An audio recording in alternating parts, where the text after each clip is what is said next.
Hello, and welcome to my QTP video tutorial, where I will show you how to write a sub-procedure with inputs. In this video, I'll be covering the following three topics. First, what is a sub-procedure with inputs? Second, what is a real-world example of a sub-procedure with inputs? And third, how do I write the code to use it? As a reminder, to stay up to date with my latest videos, make sure to subscribe to this YouTube channel by clicking the subscribe button. This moves us to the first topic, which asks the question, what is a sub-procedure with inputs?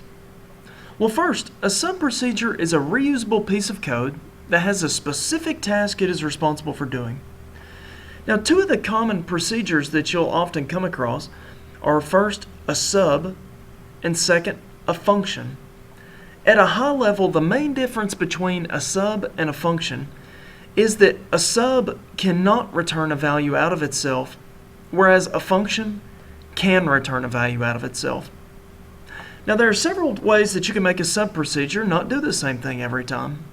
One of those ways is to pass in inputs, which can make the sub-procedure do different things depending on the values that are passed in. Now, inputs are optional in a sub. You could send them if you would like, but it's not required.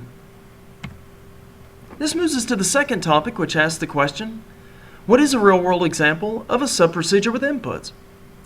Let's imagine for a moment that you needed to open an internet browser window. On your machine, you had the ability to open either an Internet Explorer or a Firefox browser window.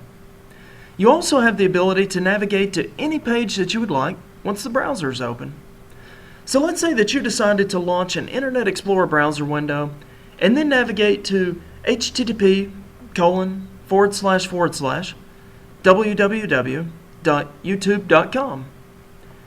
This is an example of a sub-procedure with inputs.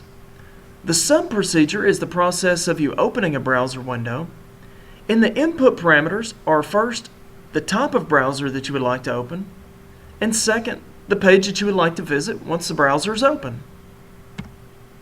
This moves us to the third topic, which asks the question, how do I write the code to use it? I will now show you how to write the code in QTP to create a sub-procedure that has input parameters. To begin, we need to type in the word sub and then hit the spacebar. You'll notice that once I hit the spacebar, QTP automatically put in some additional code for me. That's because when I typed the word sub, QTP automatically recognized that I was looking to create a sub-procedure. It created an empty line at line 2 because it knows I'm going to need to put in code in the body of the sub to be executed once the sub is called. It also knows that I need to put in the words end sub at the end of the sub for the code to work properly. We now need to give our sub a name. You can name your sub anything you would like. It doesn't make a difference. For our sub-procedure, I will call ours open browser. Once you've typed in the name of your sub, you can then type an open parentheses. We're now ready to type in the inputs that we'll be sending into the sub-procedure.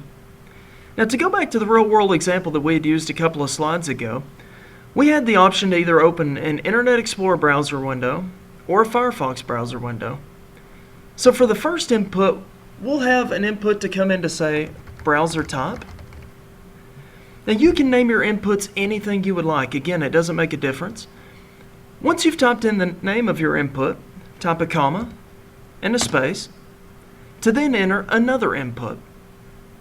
Now, again, to call back to our real-world example, once the browser window is open, you had the ability to navigate to any website you would like. So for our second input, we'll call this page. Now, once you've continued to repeat these same steps over and over again until you've entered all of the inputs that you would like to pass into the sub, you can then close that out by typing a close in parentheses. At this point, you can hit the Enter key to move into the body of the sub-procedure. You would then type the code that you would like to have executed once the sub-procedure is called. Now, this could be one line of code, this could be 100 lines, this could be 1,000 lines. It could be as many lines of code as you need to execute whatever procedure it is that you're looking to take place. But for us, since we're looking to open a browser, what we would do is we would use the systemutil.run command. For more information on the systemutil.run command and how to use that in your scripts, Feel free to reference one of my other videos where I go into more information on those. But for us, the first command that we would need to type in after the .run is the browser that we would like to launch. So all I'm going to do is double click to copy the input, copy it, click down after the run command, paste that. I then need to type a comma and a space. And then the next command in the systemutil.run is what page I would like the browser to automatically navigate to for me. So this is where I'm going to pass in the input that we're going to get out of the page input. So I'm going to double click it to highlight it, copy it, click back down on line 2, paste it, and now I've finished the code for the systemutil.run command. So now what would happen if this sub procedure were to be called is we would first launch the browser of whatever type was passed in the first input parameter. So let's say we wanted to open an Internet Explorer browser window. For the first input, we would type in iExplore. That would be when we called the subroutine, and then it would pass that value into where this variable is. Then the second input we have is what web page to navigate to once the browser is open. So whenever the sub was called, the second input would be whatever the web address is.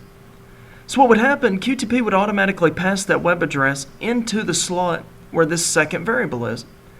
So for example, if we wanted to launch an Internet Explorer browser window and then navigate to youtube.com, once the variables place their values into this command, it would read as systemutil.run space iExplore, comma, space http ://www.youtube.com.